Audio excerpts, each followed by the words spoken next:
Kleiner Funfact zum Start in den Tag. In der Türkei kann man keine Pornos gucken.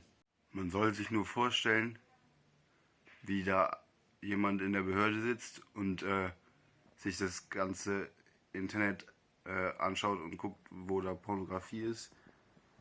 Und dann für sein Land sollte entscheiden, dass sie das lieber nicht sehen wollen. Also, das ist schon, ich weiß nicht. Willkommen in der Zensur. So, ich habe jetzt ausgecheckt und bin wieder auf den Straßen Burgstars unterwegs. Wo heute habe ich kein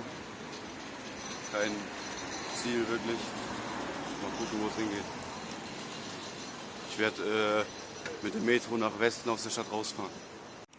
Bester Snack, Simit, gibt es immer an diesen Ständen für 25 oder 30 Cent immer. Ich werde jetzt mal meinen Füßen etwas Gutes tun. Nach den gestrigen Strapazen haben die das echt verdient.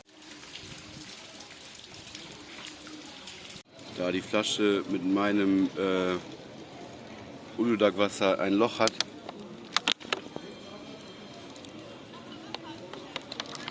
muss ich das jetzt umfüllen, aber erst in die Flasche, weil die läuft aus. Und sobald ich zu Hause bin, werde ich die Flasche in die Flasche umfüllen. Und dann habe ich echtes Uludag-Wasser in echter Uludag-Flasche. Jetzt habe ich auch noch eine Bursa-Karte. Sehr schönes Motiv. Und da ist meine Bahn. Das ist meine Bahn. Es geht zur Uludag Universitätsstadion von Bursaspor. So sieht ein türkisches Altenheim aus. So, das ist jetzt die Auffahrt der Universität. Ja, ich hoffe, da gibt es auch ein paar englisch sprechende Türken. Einmal abgekühlt an den Sprenkelanlagen. Ich bin in Karacabey.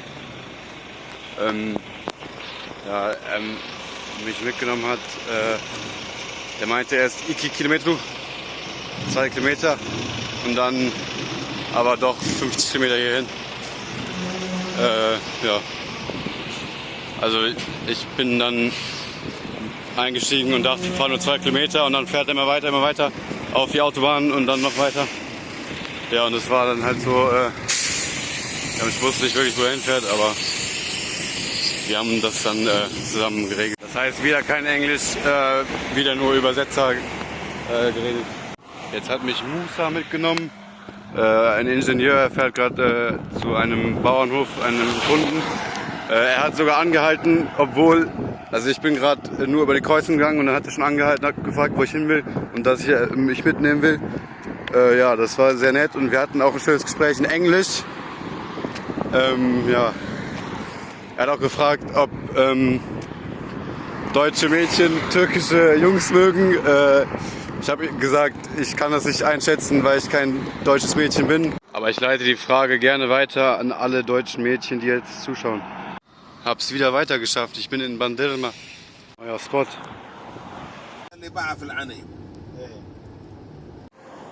Da war eben kein Türkisch zu hören, das war Arabisch. Ich habe die gefragt, auch ob die Araber sind. Und sie meinten, ja, Kurdi, also irgendwie wahrscheinlich aus der Südosttürkei kommen die her. Auch kein Englisch gesprochen, aber er hat einen Freund angerufen, der Deutsch spricht. Und dem habe ich dann erklärt, wo ich raus möchte. Er fährt hier ab nach Gönnen und ich will weiter nach Çanakkale. Das ist die Richtung. Neuer Spot, endlich mal im Schatten.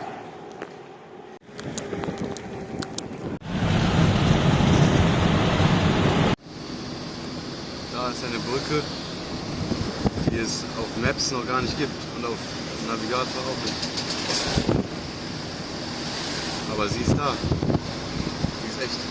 Ja, Emrah hat mich bis an die Dardanellen gefahren. So heißt diese Meerenge hier. Da drüben ist wieder Europa. Da hinten ist Gelibolu.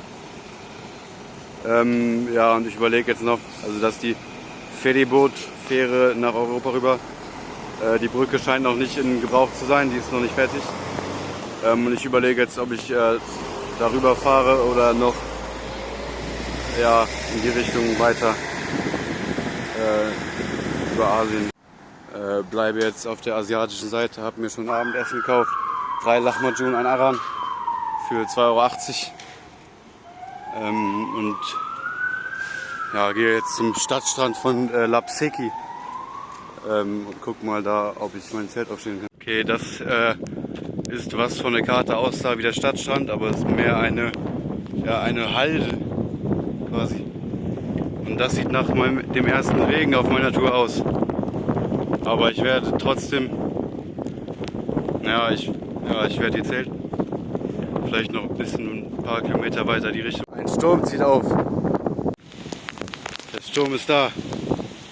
Und die Brücke ist weg. Okay, ich werde hier jetzt mal ein bisschen abwarten vor dieser leerstehenden Wohnung.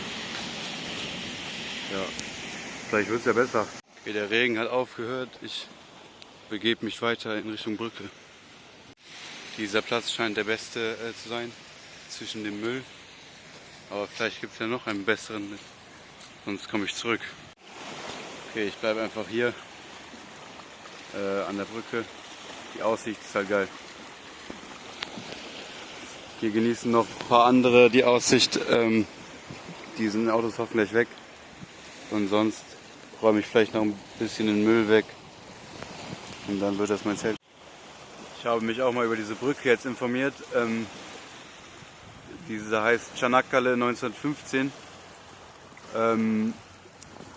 und wurde 2017 angefangen zu bauen, soll 2022 fertig sein und wird dann die längste Hängebrücke der Welt sein. Das Zelt steht. Habe schon wieder einen tierischen Besucher.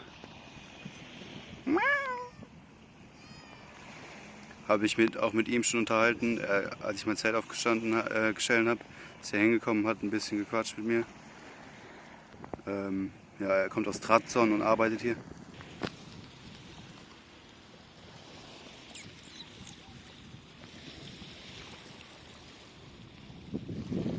Die Lahmacun sind ein bisschen nass geworden, aber geht trotzdem rein.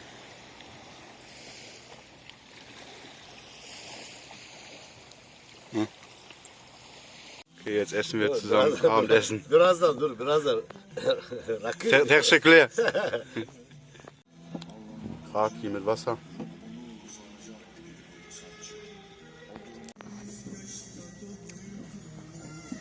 Ich habe dein Feuerwerk gezündet.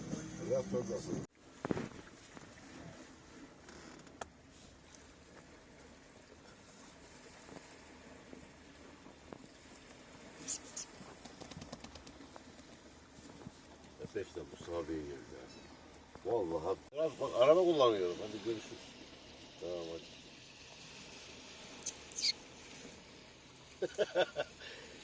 hadi.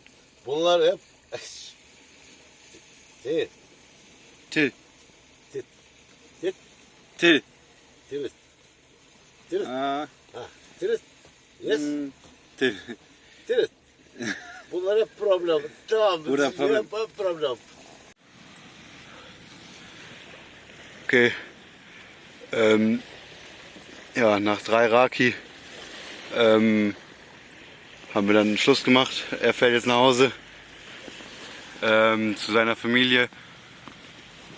Ja, haben ein bisschen geredet, so viel ich Türkisch konnte.